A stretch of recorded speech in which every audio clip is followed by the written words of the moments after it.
but it's the ability to bring those voters with you. It's complicated and you don't need to worry about it. It's been very well canvassed that as a party, we don't think the way that Darlene acted was in line with our values and principles. I really had to think about, how am I going to change things up? How am I going to get through this? Because I don't want to fail. It is foul and personal and violent. Job is to make sure that we are showing New Zealanders that there is an alternative to the divisive approach of this government, that you can bring people together. I mean, I think one of the things that any government of whatever stripe has to realise that every minister has to be a climate minister now. When you've got a country that's got a young population but they don't get involved, you might want to have a grown-up chat about that. We don't want a situation where government dictates the local government, but you want to make sure the system is set up so that it's easy for communities to make the decision. I'd be really interested to see if the officials that advise that a Crown Observer was necessary or should be put in place, or whether he's made that judgment call himself. I don't think we did, and I've said this, I don't think, because it happened quite quickly last time, I don't know that we did a good enough job of bringing the public with us. Remember, just by having Mary Walls doesn't guarantee that mana whenua are going to be represented around the table. Suggests that whānau with a disability and those who care and support them are somehow grifters.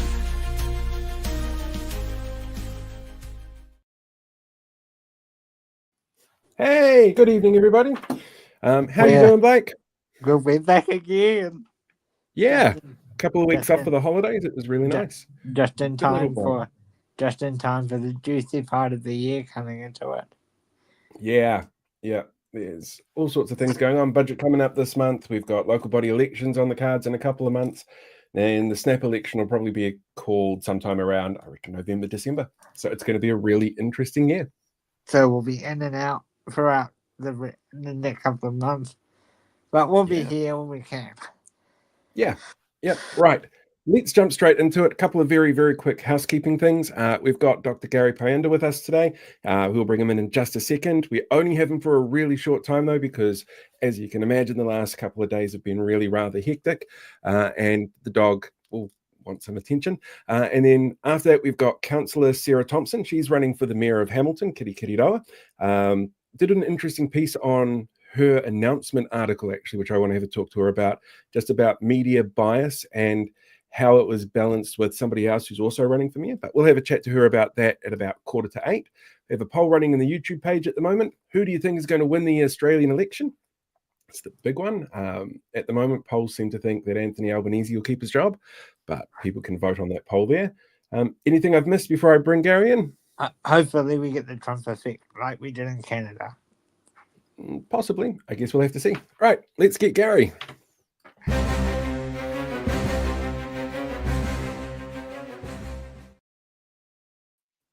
Kia ora, Gary. Kia ora, Paul. Hi, Blake. How's it going? We are going good. And how are you? It's been a hectic 24 hours. You've been everywhere on media, off on the picket line, on PSA, everywhere. Yeah, it was a really amazing and interesting day. Whoa, lost some lighting here. Oh, give me a sec. Yeah, there we go. Sorry about that. I'm speaking to you from the road as we speak. I'm on the move. I'm in Auckland. Not literally driving right now, in case you're worried why you can see my hands. And yeah, we're not going to crash. We're parked. How was the strike day? It was highly motivating. We were expecting a low turnout, super bad weather around the country, but the skies turned sunny for us, and we were really quite lucky. Had a good turnout of doctors, midwives, sonographers, and you name it, all kinds of allied health workers, midwives and nurses, and it was wonderful. And then we marched down to the PSA rally, which went on for a couple of hours, and we had some good speeches there. And it was nice to see about 6 or 7 different groups of public service workers of all different kinds coming together. This movement that we are working towards is much more than just doctors or nurses. It's much more than just health. It goes across teachers, police, you name it.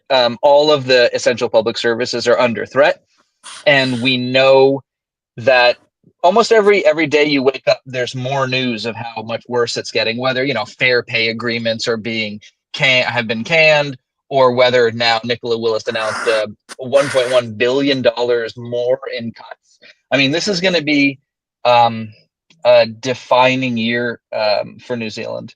The status quo is being demolished, and it'll be interesting to see where we end up. We could end up in a very bad austerity situation, and I fear we will. Or we can perhaps build something stronger and better out of it and end up with socially wise policies that don't degrade our public services. So yeah, it's been a highly motivating day, because I just saw hundreds and hundreds of people who are interested in trying to create a better situation than the one we had. And the number of cars that saw our banners about safe staffing and safe nurse staffing and you name it, probably 1 in 4 cars for a solid hour at each site were honking in support. So pretty awesome to see. Yeah, so it was a busy day, but a really good one as well. Do you think the minister got the message? No, no. I don't think that there's any room in his heart or mind to get the message. He was moved in. Okay, why would you pick Simeon Brown, whose only claim to fame in health, his only knowledge of healthcare is founding an anti-abortion club at University of Auckland, and then being spokesman for an anti-family planning organization? I mean, I didn't even know that was a thing, let alone a thing in New Zealand. I've been here 18 years and I've never heard of that. But to fight against, condoms and birth control, this is an ideologue, right? And this is the man with no health experience that's been put in charge of the health ministry. So you're asking me, do I think he will hear patients' pain and their stories and understand the kind of losses that the public system is taking in terms of nurses and doctors looking elsewhere? No, this is a man who intentionally privatized 10,000 surgical cases, which will inevitably strip surgeons and anesthetists and nurses out from the public system and into the private. So no, I don't think our message reached him, because I don't think he is capable of being reached. And I think that's why he was put in the position. The negotiations that are going on at the moment between the Association of Salaried Medical Staff, ASMS, has there been any response to the strike from the people that they're negotiating with? No, I mean, the only responses I've heard are just going on talking about how disappointed they are in us, how saddened they are by the impact on patients, how, the same stuff of us using patients as pawns and this and that. And of course that probably resonates with some people who are listening to it. But I think the vast majority of people realize how dire the situation in health is, how it's been cut to the bone. They may not know the details, like the fact that if you talk about real per capita funding, Health New Zealand has seen a 3% decrease in its real per capita funding in the past year.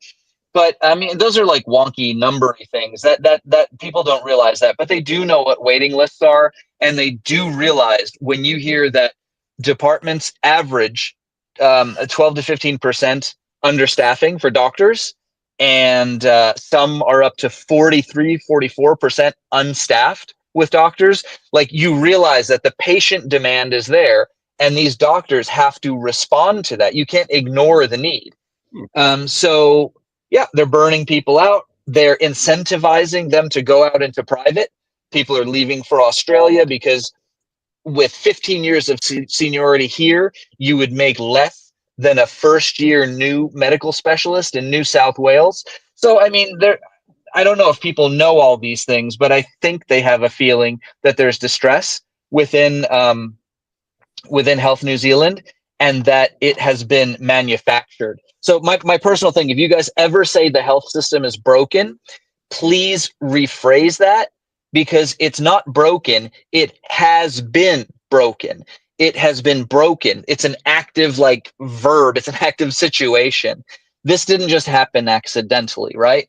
$18 billion went elsewhere to higher priorities, whether that's tobacco corporations that got 216 million, whether it's landlords for tax deductibility, incentives got 2.9 billion, or whether it's mistargeted tax returns that saw the richest people get the most. And if you are a pensioner, Gray Power has said that the average pensioner will take home $2.50 a week of those tax cuts. And so I did some calculations for the median income. So half of all New Zealand workers, so 50% of them will take home about $12 a week. So you've traded, with this government, they've sort of, it's been an assault on essential public services for nothing tangible gained. But it's been hella profitable for the private healthcare companies. Man, if you were a private radiology group or a private corporate health group of any kind, a private hospital, this is an impressive time to be in a profit-based field. But, it's just sad that it comes at the expense of people on waiting lists and 200,000 patients waiting to see a medical specialist in the public system for the first time. So, they've been referred up by their GP. They've got a problem. 200,000 people are waiting. No, I mean, it's just wild what's going on. So, Gary, my question to you is you mentioned on other shows this week how Mr. Brown makes approximately $300,000 a year. He's blaming you and all your friends are going on strike because people won't get timely quality health care. Over 4,000, he crowed about 4,000 patients getting delayed because of your 24-hour strike. How does that make you feel when you hear him saying that to your profession? Okay, so it's horrific that patients who have been waiting for so long couldn't get their surgeries and their appointments during the strike day. That I truly feel horrible for them. I can imagine how much anticipation and hope they had in that. And, I hope that they'll be rescheduled in a timely fashion. But to hear Slippery Simeon Brown blame doctors for the inadequacies of the health system and for saying we're, weaponizing patients and all this, and for being greedy and lazy and having a lot of leave and all of the things he's implying every time he goes on TV. So there's a wonderful poster that said, which would you prefer? Simeon Brown's about 34 years old. A surgeon, by the time they get done with their training, will be 32 years old. You could pay for 2 surgeons for the same price as one Simeon Brown. The actual number is 1.67. So 1.67 surgeons for one Simeon Brown. And, unanimously, I've been taking an informal poll, but unanimously people know which one they would rather have within the public system. And so Simeon's done a lot of tricky dealing. He was talking about, the percentage of doctors that voted in support of this being lower than he, would have expected, being in support of the strike, that is. So I went and I looked at how many people voted him in, and I think it was something like 56% of his electorate voted for him. And obviously lots of people didn't vote, but of the ones that voted, 56% or so, I think, voted for him. And if you look at what percentage of doctors voted to support the strike, it was something like 86%. So if we talk about a mandate, Slippery Simeon, we've really got to be a bit more honest about it. And if we talk about who benefits society more, these public hospital doctors, he's insinuating again that we're lazy and have a ton of leave and should sort of be very happy to have a 0.77% pay rise, etc. And this is a man whose base salary is something, and it's publicly available. I put it up on my Substack. So just look up drgarypayinda.substack.com, and the link from yesterday is on there. And you can see he's raking in something like $320,000 a year. He's getting $56,000 for housing. He's getting 90,000 a year for expenses. Like when you add it all, he gets a KiwiSaver that's set at no, so not a KiwiSaver, so like a pension matching thing of 20%. I mean, the dude is killing it in life, right? He has translated his 3-year degree and his position as a health expert on the care of women into quite an impressive political career, where he can be beating up on people who actually remain within the public system and are working hard to help patients. The gall of him is astonishing. I'd call it punching down, but he's not tall enough to punch down. Yeah. Right. Gary, I know that you've got a really busy night ahead of you. Thank you so much for being with us. Really appreciate it. One really quick question for you before we go. What do you hope the public get out of yesterday's actions? What's the big overarching message that the public needs to know? The overarching message is that the 3% cuts that this government has done to Health New Zealand were nothing compared to what is likely coming for us with the 1.1 billion or more. If there ever was a time for you to preserve your essential public services, the things that make society stronger, like, it's as simple as nurses and doctors and teachers and, infrastructure, police, defense force staff, all of these folks need support. And of course, the workers that make these things possible, the so-called back office workers, or what was Luxon's line, the bottom feeders of society, right? The caregivers, all of us need to come together, because if we don't stand together, we're going to be torn apart. And, this is an austerity government. They've given away money to the landlords, to the richest elements in society, to Philip Morris Cigarette Company. They're not saying we're going to turn that around and put that money into positive things. They're doubling down. So they're going to cut to the bone. And if we don't all come together, we're going to be diminished as a nation. That's what we're getting into. Privatization is very good if you're a corporate owner, but most of us are not corporate owners. Most of us are workers, and a lot of New Zealanders are struggling to pay rent and food. So yeah, we've got to stay together. Patients, doctors, police, nurses, educators, you name it. Wow. Brilliant message. Thank you so much for everything that you do, Gary. It is really appreciated. It is my pleasure. And I want to thank you guys for doing what is not commonly done in mainstream media. Do you ever watch a show where there's more than just trivial sound bites and little 5-second quips and snippets? It's these real discussions. And I hope you guys have put invitations out to Slippery, Slimy Simeon Brown and the rest, because they need to come on and actually be challenged on some of what they're doing and saying in a sort of extended format. So you guys play a huge role, and I think in the coming years, programs like this one are going to become extremely important for rallying New Zealanders and keeping us informed, frankly. Certainly hope so. Thank you so much. You're welcome. Yeah. Anytime. My pleasure. Thank you for having me, Blake. Thanks, Paul. Have a good one. Anytime, Bye-bye. Gary. Bye-bye. Bye. You too. See you around. Bye. Bye. Bye. Bye. I always learn so much from Gary. Always. It's amazing. We've got Sarah in the waiting room, so we'll do the quick intro card thing and we'll bring her in, and we'll get to learn a little bit more about Kirikiriroa Hamilton, which I love, and everybody else should love as much as I do.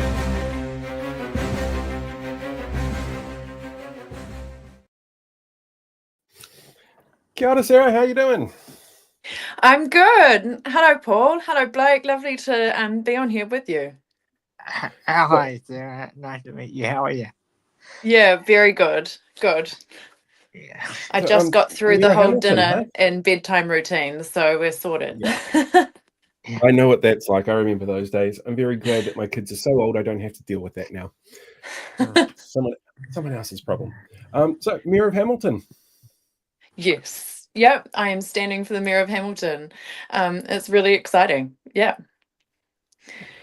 What was it that drew you to make the decision to run for this particular job? I mean, it's the fastest growing city in the country, Yep. fourth largest population area in the country. It's part of the Golden Triangle in terms of trade for the country. Like, it's a big economic powerhouse for the area. It's a big job. What made you decide to go, yep, I want it? I've been a councillor now for over 5 years, and I have absolutely loved the job. I'm currently chair of our strategic growth committee, and I think there's no one actually better placed to be leading the city in terms of being able to understand the challenges we face around being a fast growing city, understanding our infrastructure challenges, and actually having some really good ideas around solutions as well. I'm an incredibly hardworking councillor and I push for change all the time. And so I know that I would be really effective, and I know that we need someone who is effective over the next 3 years, and so that's why I've put my name forward. The story that came out now, and I have to admit, this is a little bit of hearsay, and I'm kind of curious if it's true or not. There was a story that came out last week when you announced your candidacy that was written by Stephen Ward at the Waikato Times. I don't know Stephen. I don't think I've ever met Stephen, or if I have, it was in passing. But I know you and Tim. Like, I've known both of you guys for a few years now. I found that story really unbalanced, personally. My media theory background kicked in, and I did a whole bunch of analysis stuff on it, and I found it favored your opponent a lot more than it favored you, which frustrated the hell out of me. It also focused more on what you were wearing, which I found really, really frustrating. I'm kind of curious, though, whether or not that's the story that I heard was that you actually invited the press to you first, and then they called Tim up and said, "We're doing this story. What are you going to do?" Is that accurate? Look, all I know is that I called them to say I'd be keen to announce on that Saturday, and we organised for an interview on the Wednesday. So anything else I can't really comment on. Yeah. Fair enough. That makes sense. Did you get a lot of feedback about that news piece? I got some positive feedback. I did get some people a little frustrated that the first thing mentioned was the pink jacket. But I guess you take it in your stride too. Like, I'm kind of like, all right, I purposely chose a pink jacket because I think that it's like a really bright and energetic color, and it reflects who I am, which is, energetic, and I want to be seen. So, yeah. But certainly, yes, I got a few frustrated messages after that came out on on the jacket. Yeah, that makes perfect sense. One of the things I really liked about that particular story, though, was that it pointed out you've got all this experience, you're very, very qualified for the job, but you also like the idea of taking things on a case-by-case basis. And I think a lot of people kind of see council as, here's just long-term planning. For you, what kind of issues crop up on a case-by-case basis within a local governance element or governance field? Yeah, it's a good question. I think that there's a lot more that councils can actually agree on, whether they're left or right, as long as they're reasonable and thoughtful people. And there's a lot more that they can agree on than people actually see. So we often in the media will see that there's disagreements and controversy because that's what's interesting. But for example, something that I'm very passionate about is ensuring we have enough industrial land. And that's something that maybe if someone looked at me to start with, they'd be like, that's not really what I would consider as something, I guess, or what they would initially think of when they think centre left. Ensuring that we actually have enough industrial land so our businesses can grow and people can move here, making sure that we've got enough wastewater capacity so that people can build houses, and actually making it easier to work with council. Right now, a big focus of mine as chair is working to see how can we make it easier for developers to work with us, because right now we cause people a lot of time wasted, a lot of money spent through, I think, pretty difficult and disjointed processes within council. So yeah, I think there is a lot that doesn't fit directly within what you would say might be left or right, whereas something which an example of where there really has been a split was living wage, whether people would support either council employees or contractors to be on the living wage on council. Just having to think. I mean, other case by case things would be in terms of spending reductions. I did not support cutting library hours, cutting things like mowing, garden maintenance, repainting the roads, the road linings, cutting our customer service, cutting our community development team who do an amazing job with our community houses and community organisations, cutting our gully restoration. Those are all things that were put up to be cut. I did not support that. But I did support us looking at, cutting spending on consultants and some measured cuts to personnel costs, knowing that it was a compromise that we made, and knowing that ultimately it wasn't going to be really detrimental in terms of council's core business and services to the community. It was something that we could work with. Blake, do you want to jump in before I completely take over? Yeah. So Paul mentioned about the imbalance in the article that you particularly asked for. The reason why we are so unhappy about it, particularly on our platform, is you're the one that asked for the article, right?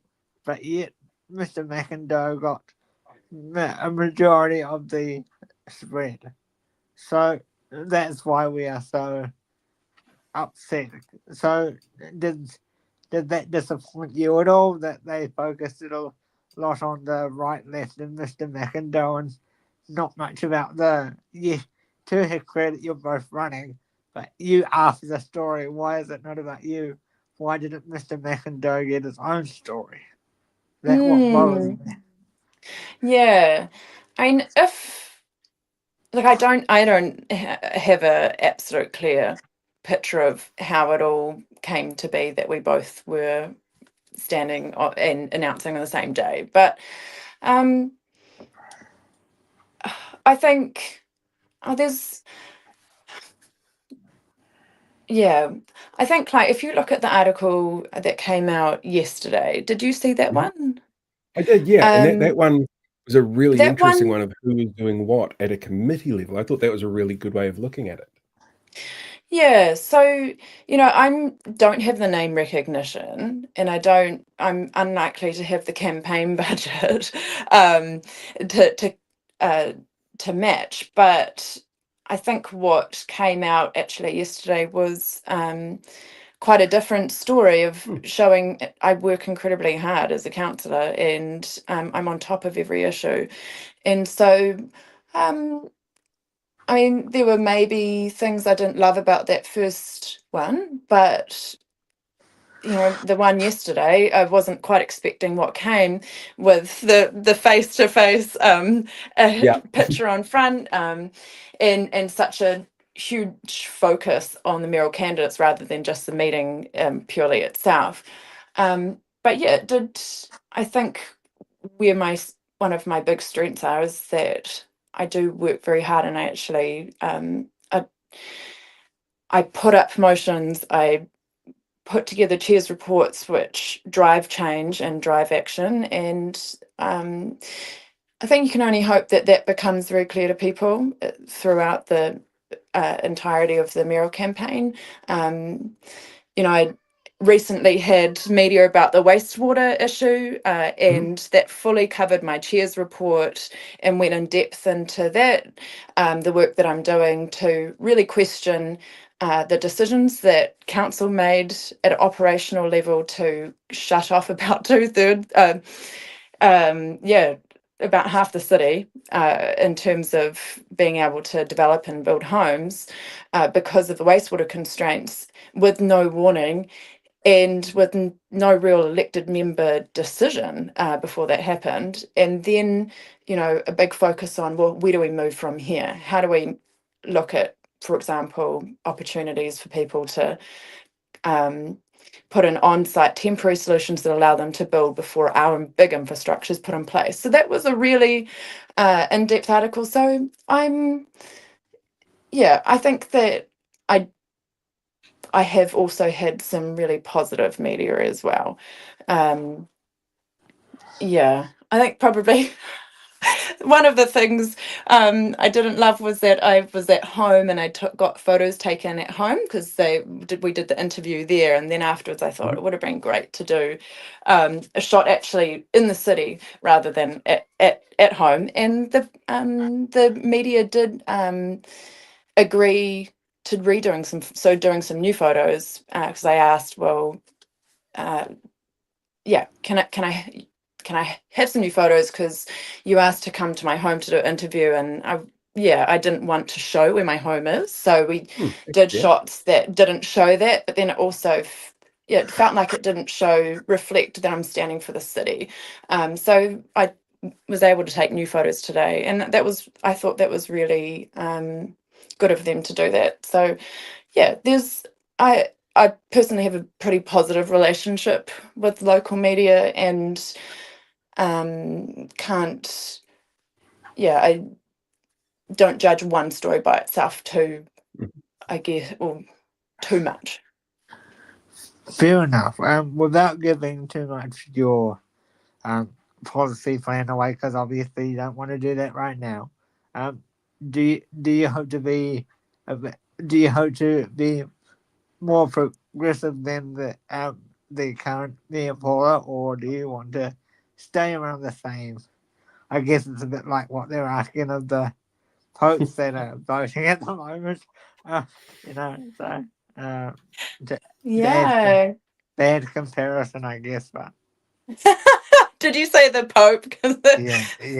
Actually, I have to admit, I did get a message from a friend this morning who said to me, if you are talking to any of the Hamilton mayoral candidates anytime soon, you have to ask them if voting for a Hamilton mayor should be renamed to a Tronclave. That would be funny and would get very good headlines, but I'm not sure I would support that. I'm just turning Peppa. Oh dear. My little one had a nap and she is watching Peppa Pig because she will not sleep right now. And so I'm quickly going to turn it back on because Netflix automatically turned it off. Sorry. Hold on one moment. The joys of live television. It's the evening juggle, isn't it? There we go. We're good. That raises a really interesting point for me. People have this misunderstanding about local government and what it actually does. As a candidate who has young kids who are going through and using the resources that are there, like parks and playgrounds, footpaths, open public spaces, how much does that being in that place in your life at the moment shape how you want to shape the city? Massively. So to answer both of your questions, I think a big thing that is important to me is looking after the places that people love to live, what people do love about living in Hamilton. And I am passionate about getting things like growth right as well, not only financially, but also the way that we plan and deliver it and investing in the right infrastructure, because I plan to be here for a lot longer. Most of my family is here. I've hopefully got another 60 years, I'd say. and my kids as well. I want them to be going to school here and growing up here, and so really want it to remain a good place to live. And growth puts a lot of pressure on that, so it brings opportunity, but at the same time, it brings things like congestion. It puts pressure on our community facilities where we've got a lack of swim space. It puts, obviously, like I've talked about just now, pressure on our waters networks and wastewater system, all of that. So if we want it to stay a good place to live, yeah, we need to manage that really, really well. A specific example, I guess, of at a more granular level, having kids and how that changes my priorities. Over the long-term plan, I put up a motion to reallocate some of the playground money to actually having decent shade at all of our playgrounds. So every time we renew a playground now, there will be a minimum shade put up that covers the majority of the playground rather than a couple of piddly shade sales. And that's, from personal experience, just been a really important thing for health and safety and for being able to have kids play at any time of the day rather than, you know, getting hot and then no one can actually use our facilities and make good use of them. So that's a tiny example. Advocating for baby change tables at the swimming pools. I go to the library all the time and I'm able to provide feedback on that. So those kinds of community facilities, just having children means that I use them all the time, and I not only value them, but can constantly provide valuable feedback on how we can improve them or make sure we're looking after them really well. In terms of how progressive I would be, it's a good question. I think I would continue to do what, be the advocate that I and carry the same values that I have over the last 5.5 years. I support having transport choices for people, but we do need to look at how we do that in a way the community can kind of get behind, because I think we've over the last few years not done that so well. But ensuring that we still keep investing in things like choices for getting around safely, our gully restoration, and not just and looking after our community services. I think there's going to be a very big push, and then again for more cuts. And what I will be pushing hard for is progressive change in terms of actually getting better value for money. So not just cutting services, but going, how do we do things better in a more cost-effective way and actually improve our services at the same time? And a big opportunity for that is working more with neighbouring councils and other city councils. So a big part of my platform is shared services. We are working with Waikato District Council right now on a water CCO proposal, where we would be delivering water, wastewater and stormwater services together. But why should we stop there? So it could be anything from our building consent teams coming together, having the same IT platforms, having a shared payroll and HR team. There's so many opportunities. It's not an easy change to push, and that has to come from a political level ultimately. But I think that with councils actually having 1/3 of their business go into CCOs potentially, we do need to rethink how we do things so that we can be affordable into the future while still providing good services to people. Councils are famously restrained in how they make money. Rates are obviously the big one. There's not really much else out there in terms of an income for councils. I think it might have been you who posted up about how much money Hamilton Gardens has made since they started charging for it.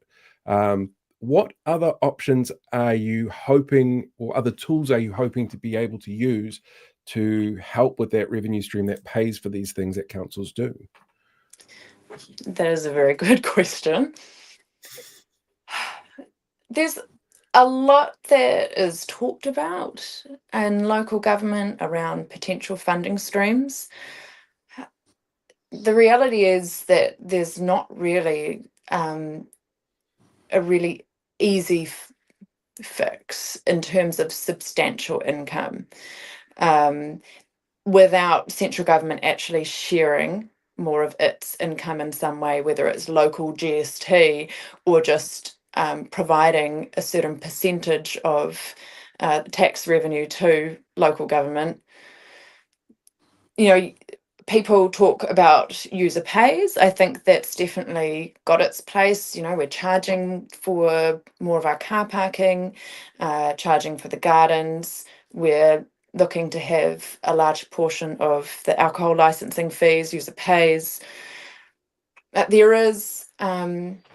There are limits as well. You know, Auckland's looking at congestion charging. That's not really it shouldn't be seen as a revenue tool. It should be seen as a management tool, managing the amount of traffic on the network and encouraging people to use other options so that the traffic flows freely.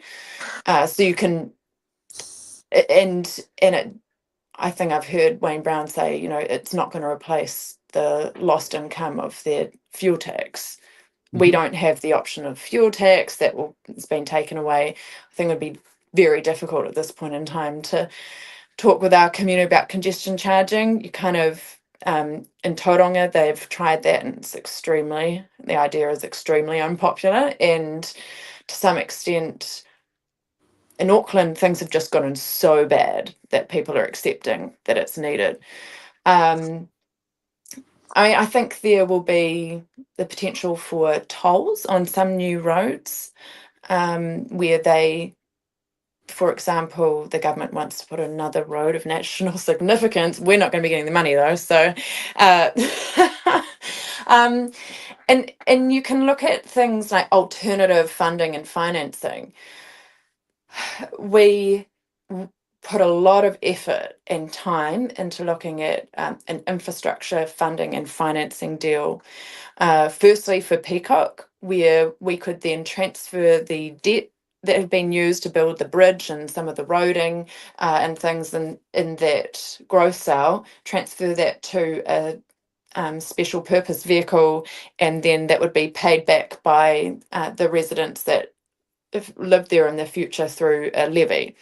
That didn't work out because of ultimately the risk to investors with that kind of proposal where it's greenfield and the people don't live there yet and you don't know how quickly it will be developed.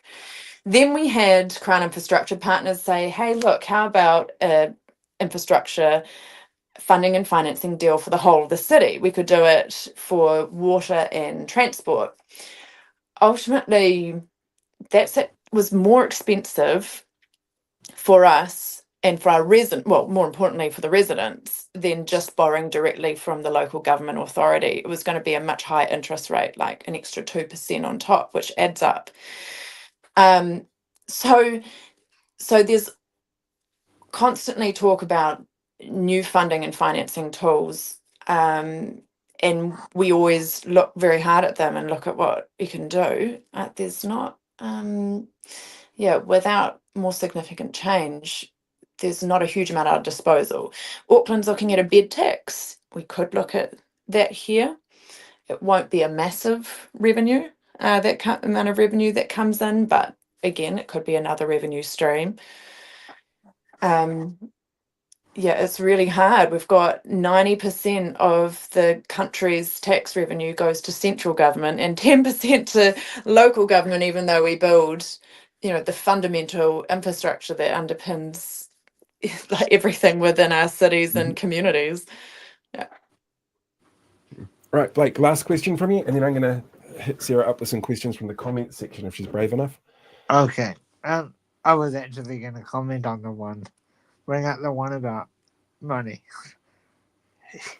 Okay, so this is a question that's coming from Artie Farty. Based on an idea from Bernard Hickey a few years ago about each city basically printing your own currency that's used within the city, what your thoughts are on that? Hamel bucks. I had... Okay, I follow Bernard Hickey a bit, but I hadn't heard that one. That is an interesting idea. I think, though, my understanding is, New Zealand has a sovereign monetary system, and as a country, we could print money, and we essentially do that when we run operating deficits as a country, and we definitely did that over COVID. The trick is, though, you don't want to push up inflation, and so where the money goes has to be carefully thought about, and how much, to ensure that it goes into things where you're not going to put pressure on resources. It always has to be matched with real resource.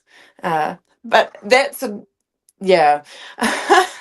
that's an interest of mine, modern monetary theory, but it's something, when it comes to local council, we are in a very different position where we simply just have to balance our budgets. And then my comment was going to, my question was going to be, for the people that may be watching now or later on demand, or watching from Hamilton, what do you want to hear from them? From people watching, I think it's always really good to hear about what people care about in the city. That's what we're here for. We're, as elected members, we're here to take what we hear from within the community, and then advocate, be great advocates within the council. So if anyone's got ideas or issues, or just wants a pothole fixed, well, you should use Antenno for that, really. But happy to hear from you. Oh dear. Have we got anything else interesting for? Well, I have a question here from Sam from It's in the Ballot. And he would like to know whether or not you'll be participating in It's in the Ballot when they come and do the Hamilton City shows a little bit later on in the year for the elections. Hello, Sam. Thank you for asking. Send me an email, send me the details. I'll be making it to as much stuff as I can, and particularly, I'm a big supporter of getting people to turn out to vote.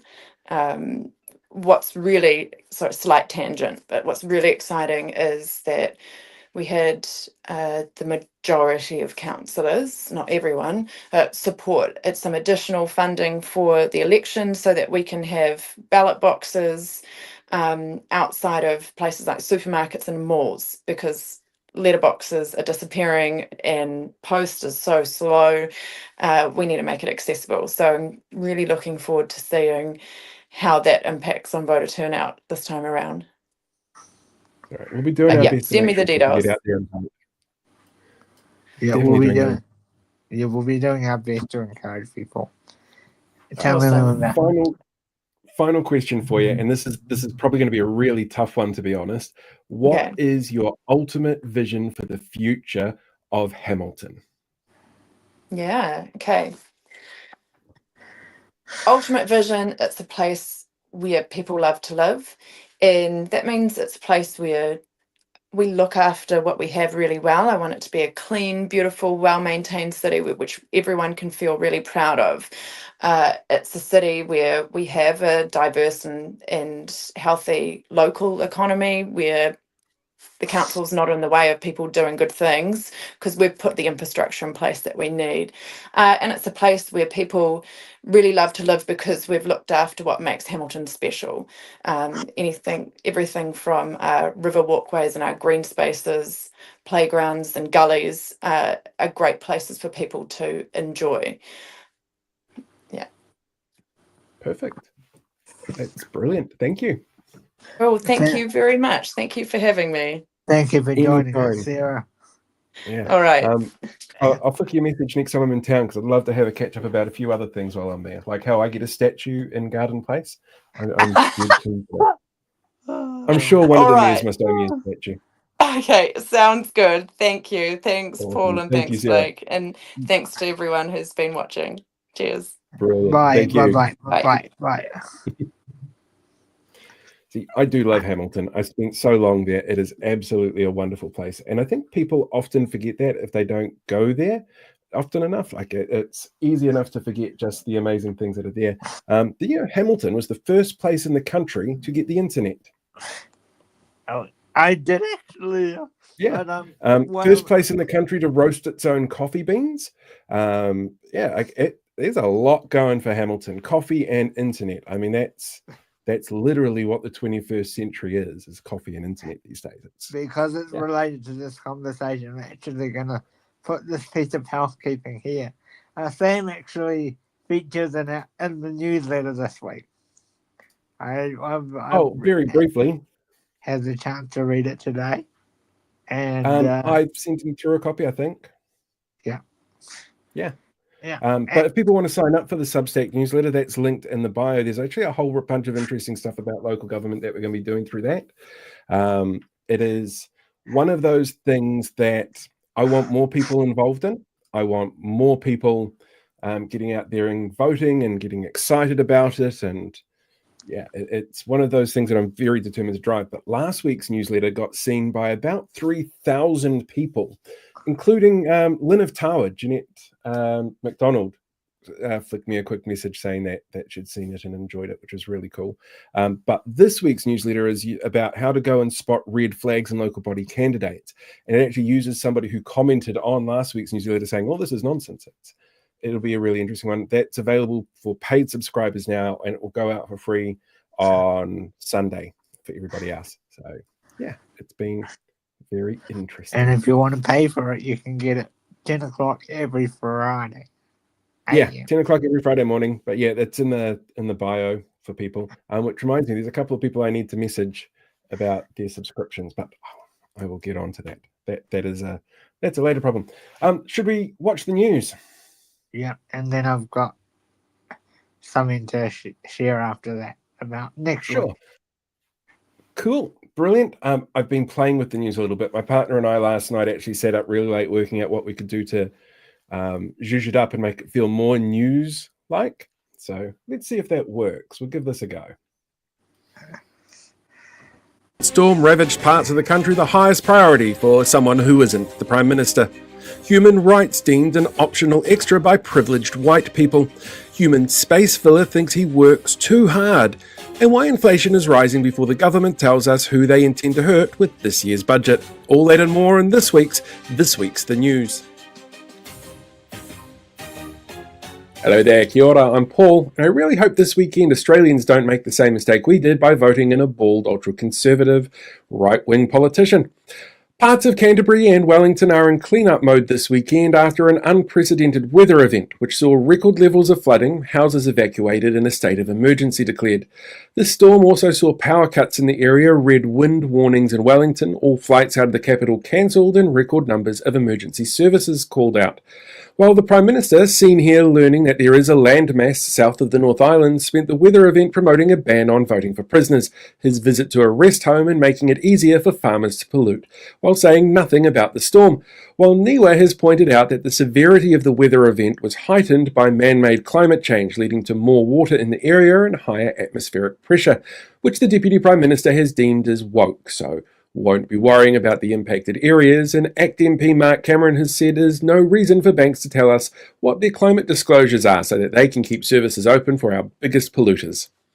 The Ministry of Health has announced a decrease in the number of planned ICU beds for the currently under construction downgraded Dunedin Hospital. The updated plan has 10 fewer beds than was originally signed off as part of the government's plans to downsize the initial build, said Simeon Brown, Minister of Health, seen here learning McDonald's Happy Meals come with a toy. It's not like that many people live in that part of the country anyway. They'll never notice. Chief Human Rights Commissioner Stephen Rainbow, seen here showing how much he cares if he feeds dangerous rhetoric to white nationalist extremists about Muslim communities, is again under fire for comments he made disparaging the Muslim community. Notes from a February meeting have revealed that he claimed that they are a threat to Jewish communities, despite denying that he used that term when the reports initially came out last month. When asked for comment, the Prime Minister said, "Human rights? Not on my watch." The government is rolling out plans to disenfranchise people in prisons, removing their right to vote. Currently, anyone serving more than 3 years is barred from voting, while those serving under 3 years can vote for the ward or electorates that they resided in before incarceration. With plans to increase prison capacity and demands for the judiciary to use prison more as a punishment, with a police force that has an admitted racial bias against Māori and a prison system where Māori are currently overrepresented, the government has denied these changes will unfairly impact Māori, while the High Court has ruled that stopping prisoners who would be released during the tenure of the winners of the elections in question from voting is a breach of their rights, and forcing a blanket ban on voting which doesn't take on board the process of rehabilitation, time spent in prison, the unfairness of someone being able to vote or refuse a vote depending on if they have home detention or not, is a breach of human rights. The Prime Minister has said he just doesn't care about human rights, saying, "Human rights? Not on my watch." But at least this way we can take credit for having stopped former ACT Party President Tim Jago from voting. Finance Minister Nicola Willis has announced the decommissioning of the inter-islander Aratiri later this year, just in time for the replacement ferry ordered by Labour last term to not be delivered because it was cancelled to pay for tax cuts for landlords. The only rail-enabled inter-islander ferry being out of commission means a significant delay will be expected over the next few years for cargo movements between the islands. Said the Finance Minister, "It's not like that many people live in that part of the country anyway. They'll never notice." Education Minister Erica Stanford, seen here showing off her MAGA hat to then US Ambassador Scott Brown in 2018, has announced that from 2027 all children in schools will be taught financial literacy in compulsory classes, set apart from the current financial literacy models and maths courses. Labour's education spokesperson Willow Jean Prime has come out in support, saying, "Of course we support this. Not only will it mean school kids are more qualified with budgets than the English Lit grad who currently has the finance portfolio, this was our policy in 2023, so it's good to see it being adopted." Iwi bosses have accused New Zealand First an act of scaremongering and race baiting because they're scaremongering and race baiting, more so than usual, around plans for a joint management oversight organisation that reports back to Auckland Council about the Waitakere Ranges. The plan, required under a 2008 law, was called co-governance by the two parties, leading to the usual round of idiots who think woke is an insult, crying about something they clearly don't understand. Said Mining Minister Shane Jones, seen here showing you how many meals you have to buy him before he'll change laws to let you achieve what you want. Well, of course we did that. How else can we mobilise enough people to let us strip the area of natural assets and make it think it was their idea? Statistics New Zealand has been forced to amend a recent inflation figure announcement after an issue with their formula that sets the levels based on the Consumer Price Index. It seems Stats NZ forgot to incorporate the increased costs of car registration, and the current inflation rate is actually 2.6%, not the reported 2.5%, marking one of the only times in recorded history where 0.1% of a size difference meant people were more screwed than they believed. The Minister for Regulation in charge of the ministry that this week once again topped the list of highest paid civil servant roles, David Seymour, seen here with a recently disenfranchised voter, has claimed he wants to slash what he calls bloated ministerial lineups, saying there are simply too many portfolios that are unnecessary and meaningless, calling the current setup a big, complicated, bureaucratic beast. And he should know his Ministry of Regulation is a perfect example of this.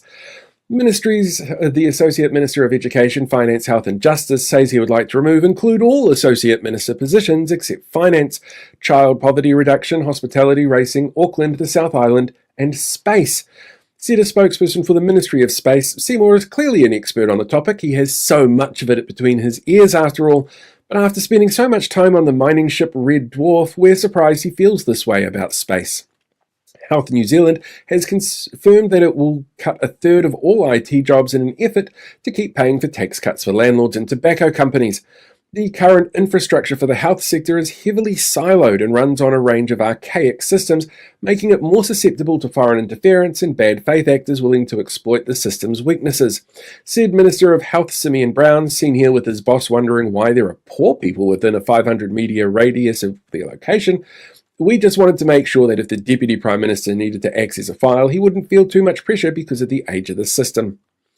The Waitangi Tribunal has agreed to an emergency hearing over the ACT Party's Regulatory Standards Bill, brought to the tribunal by the group behind last year's record-shattering Hikoi Mō Te Tiriti. Over 12,000 people have registered as part of the claimant group, concerned that the bill will breach the founding document and cause significant prejudice to Māori. Said Māori Development Minister Tama Pōtaka, seen here holding a list of what his coalition have done for Māori. "Oh, bugger! We'll need to rush this in front of the House now. It's how we stop the tribunal ruling on other legislation we've done that hold Māori back in the past, since they can't rule on anything that's before the House." Mayors from around the country have asked themselves, what the fuck? At Associate Education Minister David Seymour's latest suggestions that they be the ones to fight truancy in schools. After the government removed well-being considerations from the Local Government Act, Seymour this week asked mayors to step up and help, a move rejected by local authorities as being well outside the remit of local government. Said Christchurch Mayor Phil Major, seen here showing how much of a shit he doesn't give about Seymour's suggestion. We want to see our students attend schools and get the best possible outcomes, but we don't have the resources or time to do a job that the minister stopped funding. Maybe if he wants to see results, he should stop visiting schools, then attendance might increase.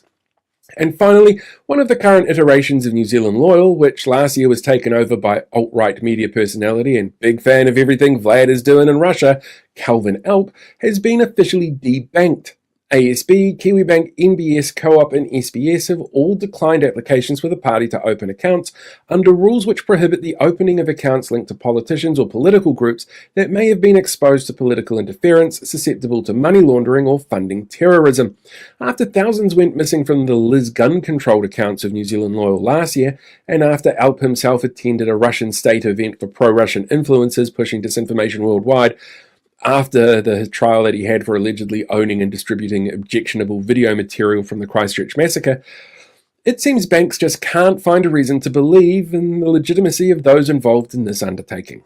And that is this week's The News.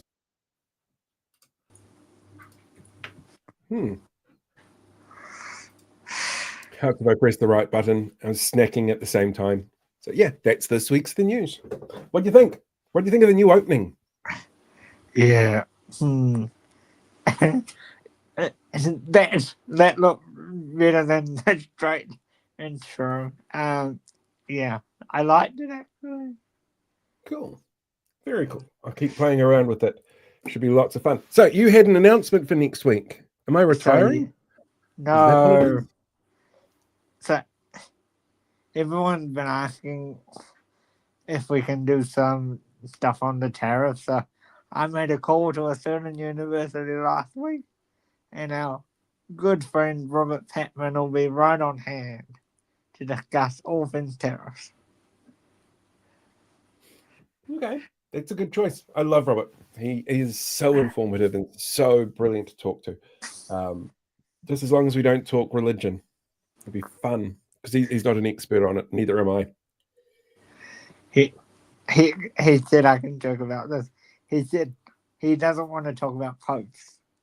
No, that's fair. I wouldn't want to talk about popes either, personally. Already mentioned the Pope far too many times in this one episode.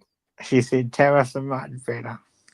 Tariffs are probably easier to understand. Is the way to put it. Yeah. Right.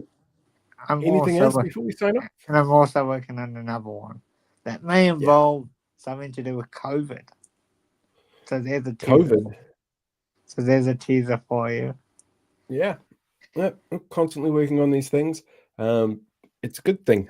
Now, before we go, do you know what Sunday is? You put me on the spot and I can't remember. I know. It's Star Wars Day. Oh, yes, of course. It's my favorite not holiday of the year. So I'm going to wish everybody a very happy Star Wars Day as we wrap up. Are we getting a traditional Star Wars clip?